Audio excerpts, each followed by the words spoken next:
একাধিক অভিযোগ তুলে রায়গঞ্জ সেন্ট জেভিয়ার্স স্কুলের সামনে বিক্ষোভ দেখালেন অভিভাবকদের একাংশ। বুধবার স্কুলের সামনে জমায়েত হন অভিভাবকেরা। তারা ক্ষোভে ফেটে পড়েন।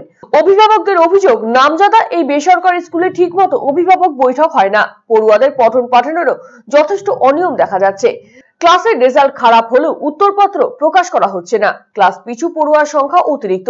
এছাড়াও কথায় কথায় শিক্ষক শিক্ষিকাদের দুর্ব্যবহারের শিকার হচ্ছে পড়ুয়ারা। অভিভাবকদের সঙ্গে দেখা করছে না অধ্যক্ষ। এই সমস্ত অভিযোগকে সামনে রেখে এদিন বিক্ষোভ দেখান অভিভাবকদের একাংশ। অন্যদিকে বিষয়টি খতিয়ে দেখার আশ্বাস দিয়েছেন স্কুলের অধ্যক্ষ দামিয়ান টুডু।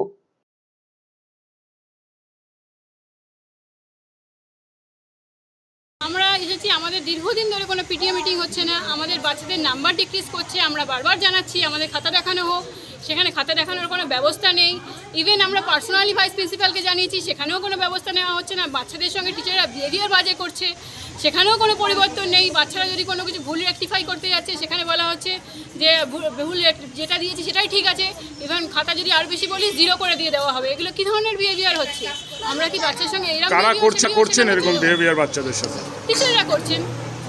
সেন্ট জেভিয়ার্সের টিচার একটা ক্লাসে দীর্ঘদিন ধরে একই টিচার দিয়ে ক্লাস করানো হচ্ছে। ক্লাস 2তেও আমরা যে টিচার পেয়েছি, ক্লাস 3তেও সেই টিচার পাচ্ছি, ক্লাস 4এও কিন্তু কোনো ইনক্রিমেন্ট নেই।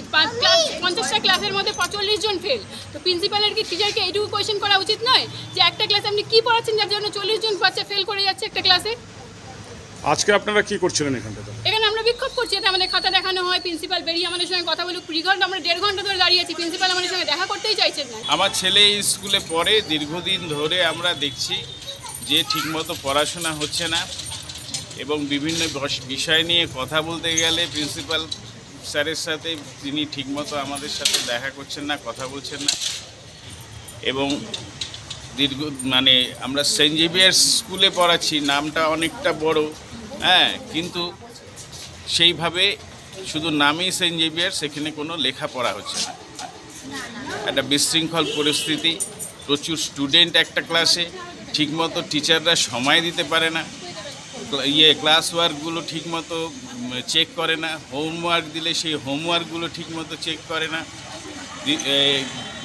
2 বছর হলো অ্যানুয়াল কনসার্ট হচ্ছে, সেখানে ঠিকমতো বাচ্চাদেরকে এন্ট্রি দেওয়া হয় না। যারা পার্টিসিপেন্ট তারাই শুধু এন্ট্রি পায় এবং সেই বাড়ির আরেকটা বাচ্চা যদি পার্টিসিপেন্ট না হয় তাকে আবার ঢুকতে দেওয়া হয় না। তাহলে সেই বাচ্চাটাকে ওই প্যারেন্টস কোথায় রেখে আসবে? এই ধরনের একটা বিশৃঙ্খল পরিস্থিতি দীর্ঘদিন ধরে চলছে।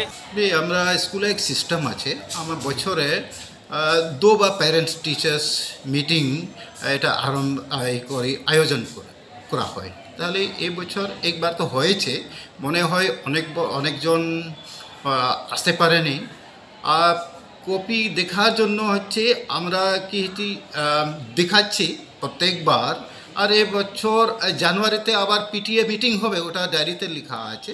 আর আমার একটা পলিসি আছে, 2 বার আমার পিটিএ মিটিং অবশ্যই আয়োজন করে। ঠিক, কিন্তু তারা যে বলছে তারা কোনো পিটিএ মিটিংয়ে না, জুলাই মাসে একবার হয়েছে, ঠিক আছে। তো কি হয়েছে, ছোট ক্লাসে হয়েছে, বড় ক্লাস অন্য অনুষ্ঠান থাকলে মনে হয় আসতে পারেনি। আর নয়তো 2-3 ক্লাস আমার একবার সময় না পেলে ওরা যেন অ্যাটেন্ড করতে পারেনি, ওটা হতে পারে। আর কি হচ্ছে, parent teacher meeting class 7 class 6 থেকে উপর কম আসে, ওটাও একটু মুখ্য আছে। তাহলে আমরা দেখছি এইবার কি হচ্ছে। কিন্তু অবশ্যই কপিগুলো বলছে কি দেখাচ্ছে না, ওটা আমার সিস্টেম আছে, আমরা দেখাবো আর কি।